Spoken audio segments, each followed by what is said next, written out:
آپ صلی اللہ علیہ وسلم کے آنے کے مقصد کیا ہیں، آپ کے مقاصد کیا ہیں، اللہ نے کیا ذمہ داریاں آپ کو دے کر کے بھیجی تھی۔ امت کو ان ذمہ داریوں سے باخبر کرانا، امت کو ان ذمہ داریوں سے آگاہ ہونا، یہ ہمارے اور آپ کے لیے ضروری ہے۔ اللہ سے دعا ہے کہ رب العالمین جو بات کہی جا رہی ہے، کہنے سننے والے کو عمل کی اللہ توفیق نصیب فرما، آمین۔ محترم حضرات، ہم اور آپ اس بات کو اچھی طرح سے جان رہے ہیں کہ یہ مہینہ جو ہے ماہ ربیع الاول کا مہینہ چل رہا ہے، اور اس مہینے کے اندر عموماً لوگوں کے درمیان جو وعظ اور نصیحتیں کرنے والے علماء ہیں، اکثریت اللہ کے رسول صلی اللہ علیہ وسلم کے مناقب کا ذکر کرتے ہیں، آپ کے معجزات کا ذکر کیا جاتا ہے،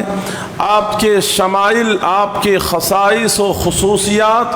ان تمام چیزوں کا ذکر کیا جاتا ہے، اور بہت ساری محفلوں کے اندر اللہ کے رسول صلی اللہ علیہ وسلم کی شان میں اس قدر گستاخیاں، یعنی ایسے الفاظ اور ایسی باتیں کی جاتی ہیں جس کا کوئی سند سے تعلق نہیں، یعنی موضوع اور من گھڑت روایات ہیں جو عوام کے درمیان پھیلایا جاتا ہے، اور جو حقیقت ہے وہ حقیقت لوگوں کے درمیان بیان نہیں کیا جاتا ہے۔ حقیقت آپ کا مقصد کیا تھا اس دنیا میں آنے کا، اس مقصد سے امت کو آگاہ کرنا، اس امت کی ذمہ داری کیا ہے، یہ تمام کی تمام چیزیں بتلانا، ان تمام چیزوں کو نظر انداز کر دیا جاتا ہے۔ وعظ کرنے والے، نصیحت کرنے والے، خطبہ دینے والے، لوگوں کے درمیان تقریر کرنے والے ان تمام چیزوں کو بیان ہی نہیں کرتے، جبکہ ضرورت تو یہ ہے کہ ان تمام چیزوں کو بیان کیا جائے۔ اور آپ نے دیکھا، دنیا نے بھی دیکھا، پوری تماشائی بنی اس چیز کی کہ جو چیز سنت رسول سے ثابت نہیں، جو چیز دین کا حصہ نہیں، جب کبھی لوگوں نے سنت کی مخالفت کر کے، جب کبھی بدعت و خرافات کی شکل میں جن کاموں کو بھی انجام دیا ہے، اس وقت مسلمان ذلیل ہوئے ہیں، رسوا ہوئے ہیں، دنیا کے لوگوں کی ہنسنے کا بہانہ اور ذریعہ بنے ہیں۔ آپ نے دیکھا کہ کچھ دن پہلے نام نہاد لوگوں نے جو جشن میلاد النبی منایا، ملک کے مختلف گوشوں سے کیسی ان کی ذلت و رسوائیاں ہوئیں، خود ذلیل ہوئے، اور اللہ کے رسول صلی اللہ علیہ وسلم کی شان اور شخصیت کے ساتھ بھی انہوں نے گستاخیاں کی۔ جہاں تہاں اختلافات ہوئے، جہاں تہاں پولیس کی ڈنڈے کھانے پڑے انہیں، اور مختلف قسم کے ماحول اور کشیدگی انہوں نے ان کی پیدا کیا، جبکہ ہماری شریعت کی جو بھی تعلیم ہے، آپ دیکھیں کہیں پر کوئی فتنہ نہیں، ہماری تعلیم کے اندر امن ہے، شانتی ہے۔ ہمارے مذہب کے اندر جو عید اور تہوار منانے کا حکم دیا گیا ہے، وہ اس کا کوئی تعلق راستے سے، چوراہوں سے، روڈ سے کہیں نہیں ہے۔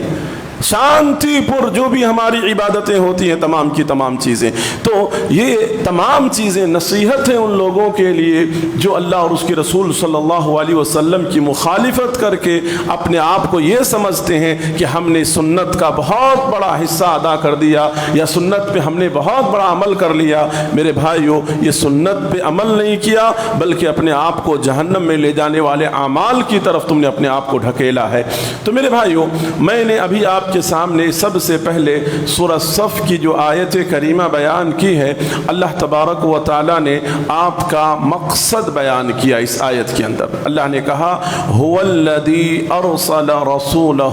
کہ ہم نے رسول کو جو بھیجا اس دنیا کے اندر، وہ کیوں بھیجا؟ وہ اس لیے بھیجا ہدایت کے ساتھ کہ وہ دین حق کو غالب کر دے دنیا کے اندر تمام ادیان پر۔ دنیا کے اندر جو دوسرے دین ہیں، دوسرے ریلیجنز ہیں، ان تمام کے اوپر دین اسلام کو غالب کر دے، مکمل کر دے۔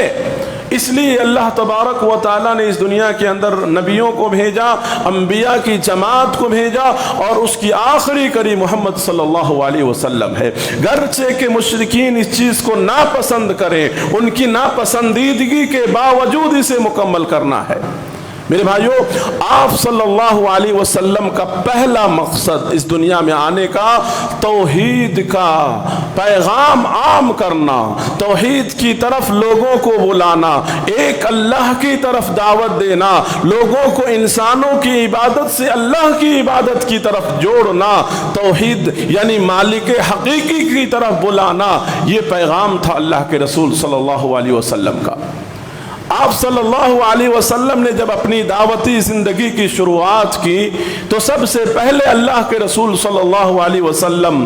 لوگوں کو صفا پہاڑی پر جس وقت آپ کھڑے ہوئے تھے، آپ نے تمام مکے کے لوگوں کو جمع کر کے آپ نے کیا کہا لوگوں، میں پہاڑی کی بلندی پر کھڑا ہوں، تم نیچے ہو، تم ایک طرف دیکھ رہے ہو، میں دونوں طرف دیکھ رہا ہوں، کیا تم میرے اوپر میرے تعلق سے تمہارا کیا خیال ہے؟ لوگوں نے کہا کہ ہم آپ کو امین، آپ کو صادق کہتے ہیں، آپ سچے انسان ہیں، جو کہیں گے وہ سچ کہیں گے۔ اللہ کے رسول صلی اللہ علیہ وسلم نے جب ان کے سامنے توحید کے پیغام کو سنایا، آپ نے کہا یا ایھا الناس قولوا لا الہ الا اللہ تفلحون تملک العرب والعجم، کہ اے لوگو ایک اللہ کی طرف آ جاؤ، کلمہ توحید کا اقرار کر لو، لا الہ الا اللہ کا اقرار کر لو، تم کامیاب ہو جاؤ گے، عرب و عجم کے تم مالک ہو جاؤ گے، اللہ تبارک و تعالیٰ تمہیں کامیاب بنا دے گا دنیا اور آخرت کے اندر۔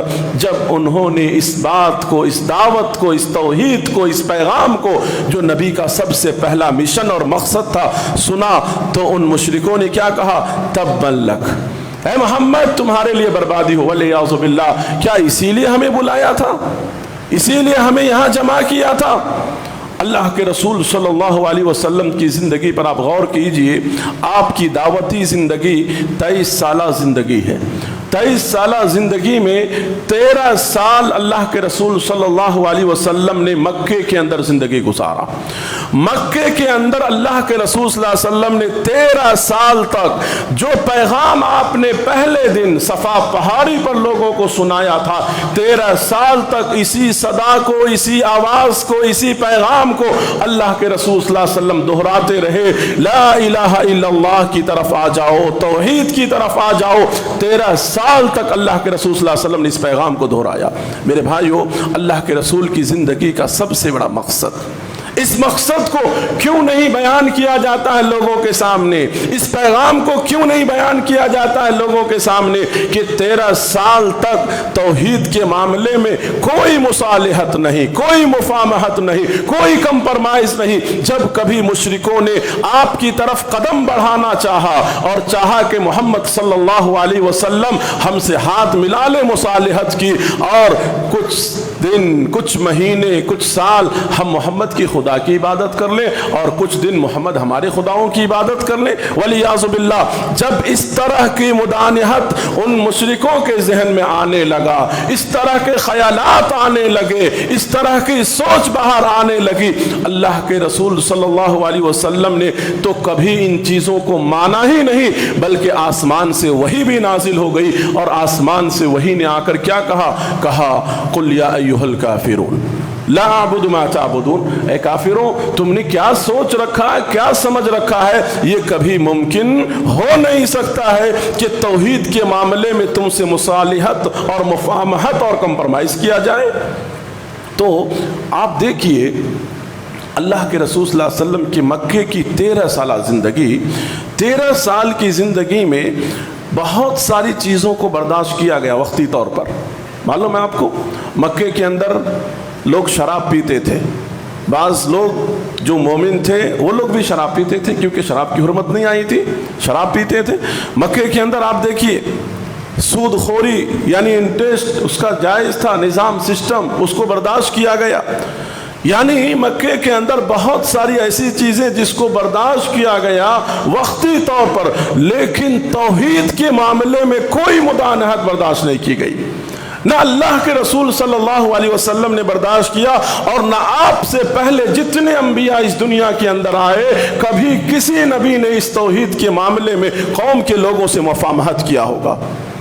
اللہ تبارک و تعالیٰ نے قرآن مجید کے اندر کہا وَلَقَدْ بَعَثْنَا فِي كُلِّ أُمَّةٍ رَسُولًا کہ ہم نے جو اس دنیا میں نبیوں کو رسولوں کو بھیجا اس کا مقصد کیا تھا؟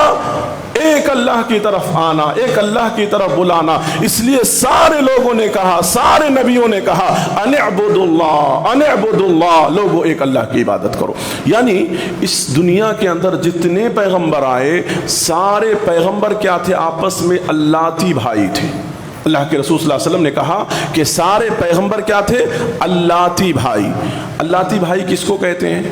اب دیکھیے بھائی دو طرح کے ہوتے ہیں، جو سگا بھائی یعنی ایک ہی ماں اور ایک ہی باپ، اس کو شقیق کہتے ہیں عربی زبان کے اندر، شقیقن سگے بھائی کو کہا جاتا۔ اللہتی کا مطلب یہ ہوتا ہے باپ ایک اور ماں الگ۔ کسی آدمی کی 2 شادی ہو، 3 شادی ہو، تو ایک شادی یعنی آدمی جو 2-3 شادیاں کرتا ہے تو اس کی بیویاں الگ الگ ہوتی ہیں لیکن سب کے باپ ایک ہوتا ہے، اس کو کیا کہا جاتا؟ اللہتی۔ اسی طرح پیغمبر آپس میں اللہتی بھائی، یعنی ان کی شریعتیں بدلتی رہیں لیکن دین کبھی نہیں بدلا، پیغام جو توحید کا پیغام تھا وہ کبھی نہیں بدلا۔ اب دیکھیے نوح علیہ السلام کی شریعت ایک تھی، موسیٰ علیہ السلام کی شریعت ایک تھی، لوط علیہ السلام کی شریعت ایک تھی، آخری نبی محمد صلی اللہ علیہ وسلم کی شریعت ایک ہے۔ شریعت کے کچھ معاملات، کچھ احکامات، کچھ باتیں تبدیل ہوتی رہی۔ جو شریعت نوح علیہ السلام کی تھی وہ شریعت ہماری نہیں ہے۔ نوح علیہ السلام کی شریعت میں کیا تھا؟ ایک مومن مشرکہ عورت سے نکاح کر سکتا ہے، کافرہ عورت سے نکاح کر سکتا ہے، تبھی تو نوح علیہ السلام کی بیوی کافرہ تھی۔ لوط علیہ السلام کی شریعت میں تھا کہ ایک مومن مشرکہ عورت سے نکاح کر سکتا ہے، لیکن ہماری شریعت کے اندر اس کی اجازت نہیں ہے۔ تو کیا ہوا؟ شریعت کے کچھ قوانین، کچھ اصول کیا ہے، انبیاء کے زمانے میں ان کے حالات کے حساب سے بدلتے رہے، لیکن کہیں پر تاریخ میں آپ بتا دیں پوری قرآن اور حدیث کے اندر کہ کسی نبی کے زمانے میں توحید کو بھی بدل دیا گیا۔ توحید کی بنیاد اس کائنات کی بنیاد ہے، اسی پر اللہ تعالیٰ نے اس کائنات کا نظام رکھا ہے، اور اتنا عظیم مقصد اللہ تعالیٰ نے نبی کریم صلی اللہ علیہ وسلم کو دے کر کے بھیجا۔ میرے بھائیو، یہی وجہ ہے کہ اللہ کے رسول صلی اللہ علیہ وسلم نے کیا کہا کہ قیامت اس وقت تک قائم نہیں ہوگی جب تک اس دنیا کے اندر، اس دھرتی پر اللہ کے بندوں میں سے اللہ کے بندے یعنی اللہ کا نام لینے والے ہوں گے، اللہ اللہ اللہ کہنے والے ہوں گے، اللہ کا نام لینے والے جب تک اس دھرتی پر اللہ کے بندے ہوں گے، قیامت اس وقت تک قائم نہیں ہوگی۔ تو میرے بھائیو، آج عقیدہ توحید کے تعلق سے جو اللہ کے رسول کا مقصد تھا اس کائنات میں آنے کا، اس مقصد کو سمجھا جائے، اس مقصد کو عام کیا جائے، اس مقصد کو لوگوں کو باخبر کرایا جائے، کیونکہ یہ دین آخری دین ہے، یہ دین ہی ہدایت کا ذریعہ بنے گی، اس کے علاوہ اور کوئی چیز ہدایت کا ذریعہ نہیں بن سکتی ہے۔ میرے بھائیو، آپ دیکھیے 13 سال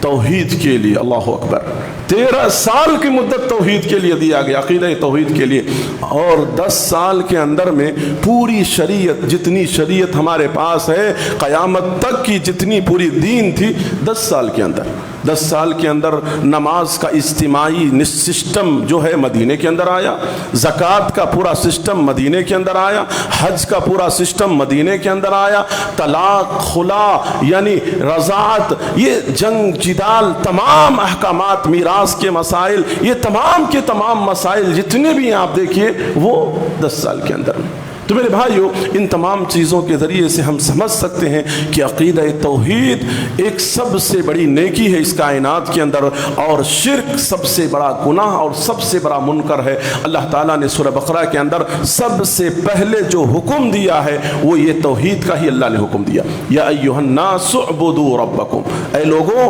اللہ کی عبادت کرو، ایک اللہ کی عبادت کرو، ایک اللہ کی طرف آؤ۔ تو میرے بھائیو، دعوت و تبلیغ کے میدان میں بھی اللہ کے رسول صلی اللہ علیہ وسلم نے جب صحابہ کو مختلف علاقوں میں بھیجا تو سب سے پہلے ان کو عقیدہ توحیدی کا پیغام دیا۔ آپ دیکھیے حضرت معاذ بن جبل رضی اللہ عنہ کو یمن کی طرف بھیجتے ہوئے آپ نے کیا کہا؟ اے معاذ،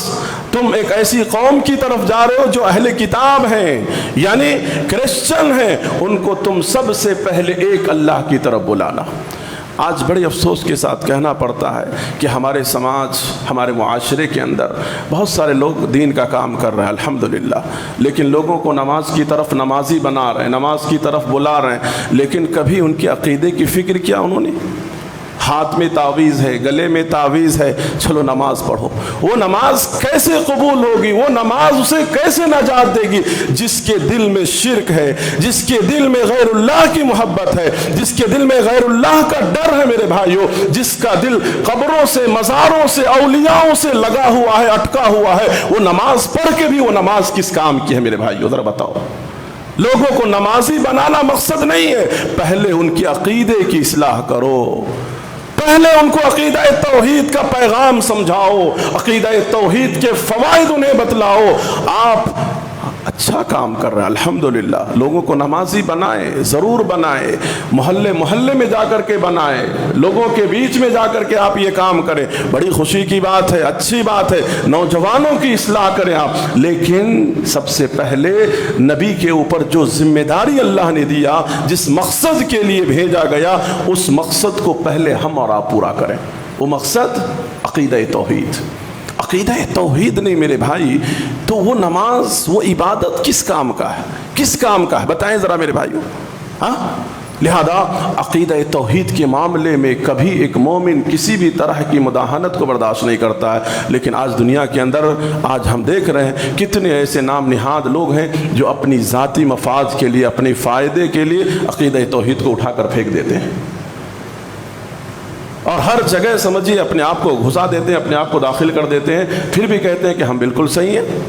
تو لہذا میرے بھائیو عقیدہ توحید میں اپنی فکر کرو، اپنے بچوں کی فکر کرو، اپنے اولاد کی فکر کرو، آنے والی نسل کی فکر کرو۔ یہ انبیاء کرام کی سنت رہی ہے کہ دنیا سے جاتے ہوئے بھی ان کو جس چیز کی فکر تھی وہ یہ کہ میرے بچے میرے جانے کے بعد وہ کس عقیدے پر اور کس دین پر وہ قائم رہیں گے۔ میرے بھائیو ہم اور آپ جس زمانے میں زندگی گزار رہے ہیں، زمانہ اتنا فتنوں کا زمانہ ہے، معلوم نہیں کہ آنے والے اور حالات کیسے ہوں گے، اور آنے والی نسل کی دینی حالت کیا ہوگی، اور دینی مقام اور پوزیشن کیا ہوگا ان کا، اللہ بہتر جانتا ہے اس معاملے کو۔ لہذا عقیدہ توحید کی فکر کرو میرے بھائیو، لوگوں کو نمازی بنانے سے پہلے ان کی عقیدے کی اصلاح کرو، لوگوں کے دلوں میں قبر پرستی، مزار پرستی، اولیاء پرستی، درگاہ پرستی، ان تمام چیزوں کو نکالو پہلے ان کے دلوں سے، اور ان کے دلوں میں عقیدہ توحید، اللہ تبارک و تعالی ہی ہر چیز کا مالک ہے، نفع و نقصان کا مالک ہے، ہر عبادت کا وہی مستحق ہے،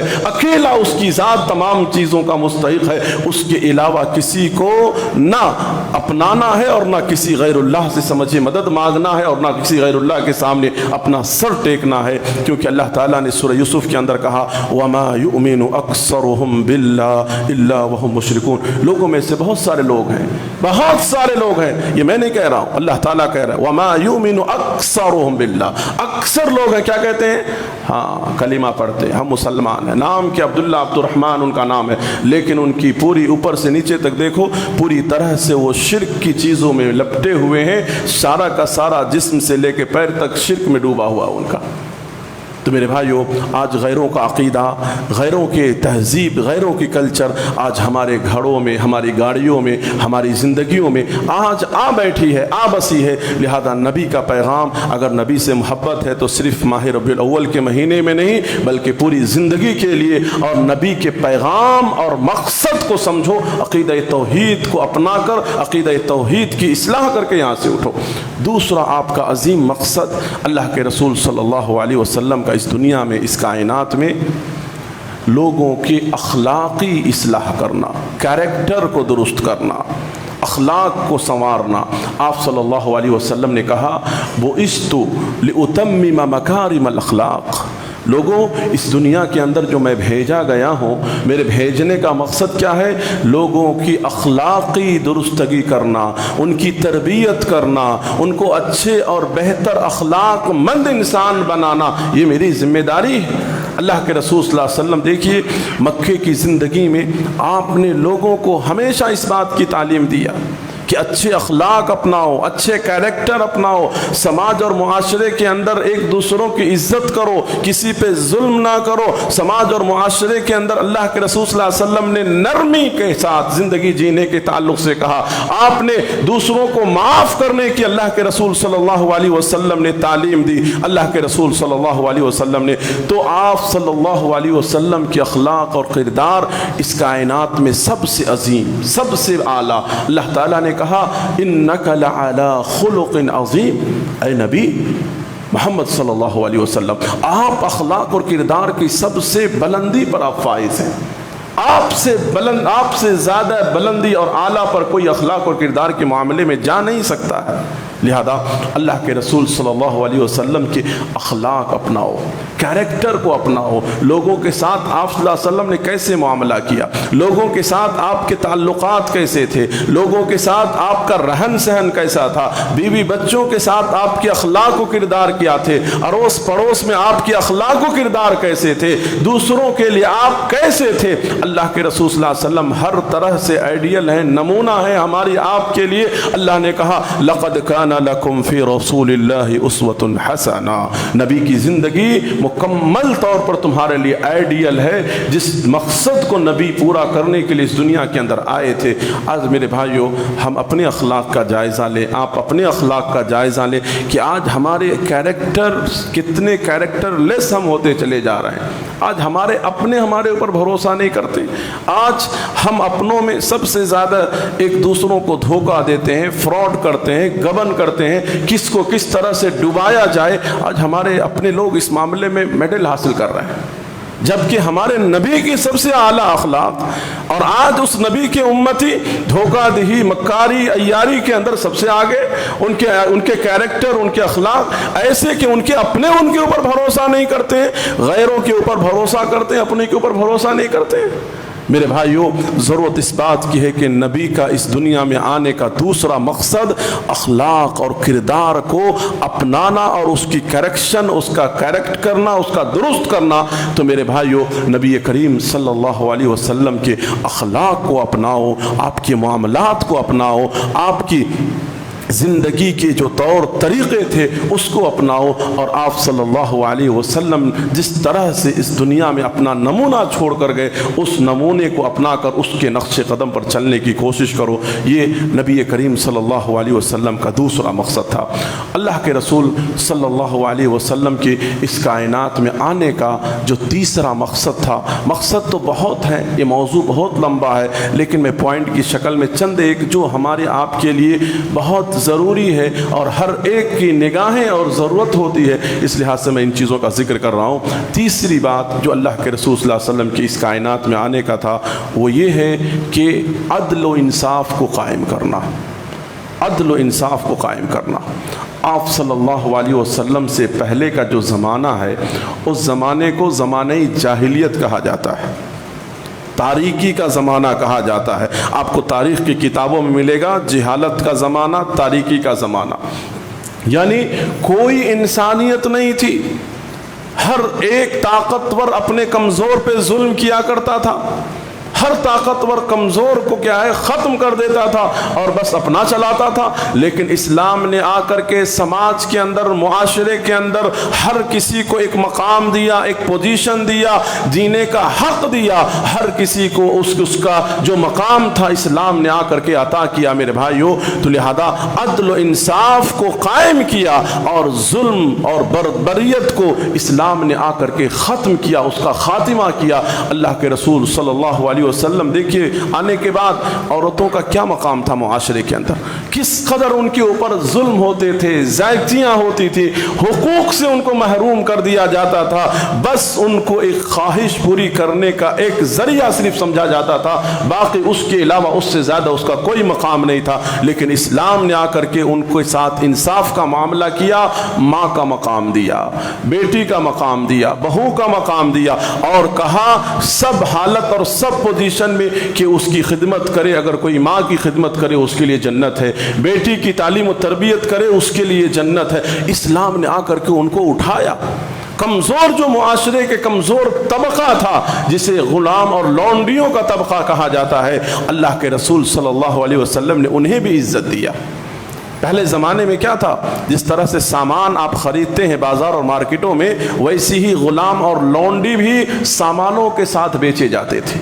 ان کا کوئی مقام نہیں تھا، کوئی تشخص نہیں تھا، کوئی پوزیشن نہیں تھا، ان کے اوپر اس قدر ظلم اور زیادتیاں عام تھی۔ اللہ کے رسول صلی اللہ علیہ وسلم نے ان کو بھی ایک مقام دیا۔ آپ کو معلوم ہے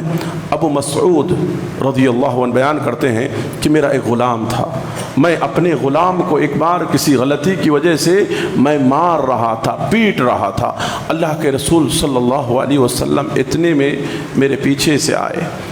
دیکھیے کتنی بڑی بات، اللہ کے رسول صلی اللہ علیہ وسلم کی اس بات کو ابو مسعود بیان کر رہے ہیں، کہہ رہے ہیں کہ میں غلام کو مار رہا تھا، میرا غلام تھا، اس نے کوئی غلطی کیا تھا، میں پیٹ رہا تھا اسے۔ اچانک پیچھے سے آواز آئی، اس آواز کو ہمیشہ ہم یاد رکھیں، آپ یاد رکھیں، ہر وہ شخص جو کسی چیز کا ذمہ دار ہو یاد رکھے، اپنے ماتحتوں کے ساتھ جو زیادتی کرتے ہیں وہ یاد رکھیں۔ کیا کہا ابو مسعود نے؟ کہا اچانک پیچھے سے آواز کیا آئی کہ اے ابو مسعود، تم جتنا حق اس غلام کے اوپر رکھتے ہو اس سے زیادہ حق تمہارا رب تمہارے اوپر رکھتا ہے۔ اللہ اکبر، سمجھ رہے ہیں جملے کو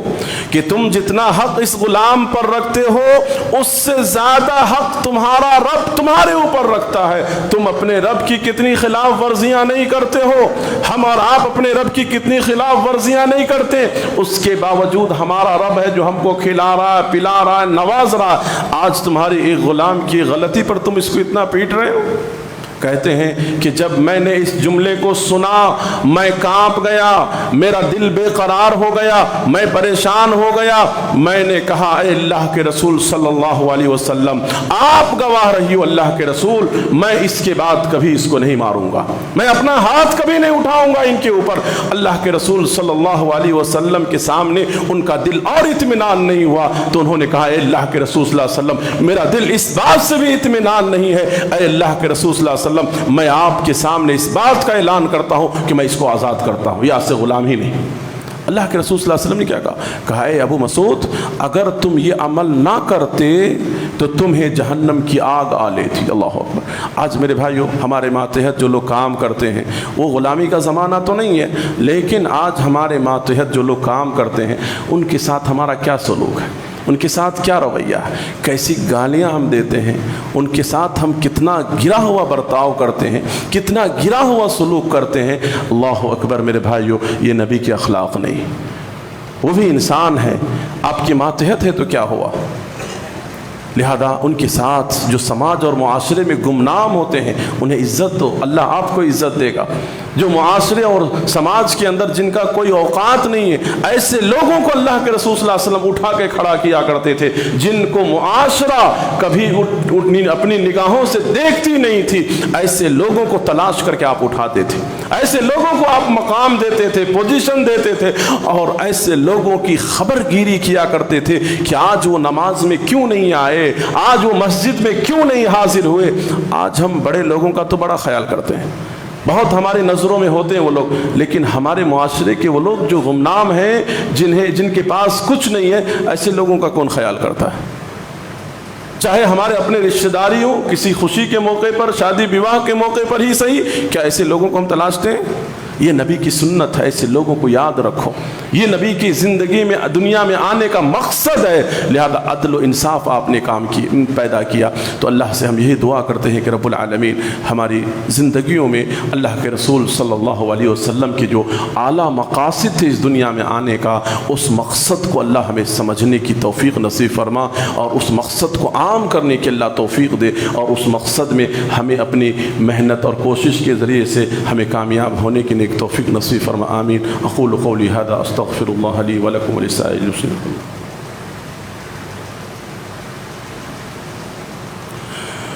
الحمد لله رب العالمين والعاقبة للمتقين والصلاة والسلام على رسوله الكريم،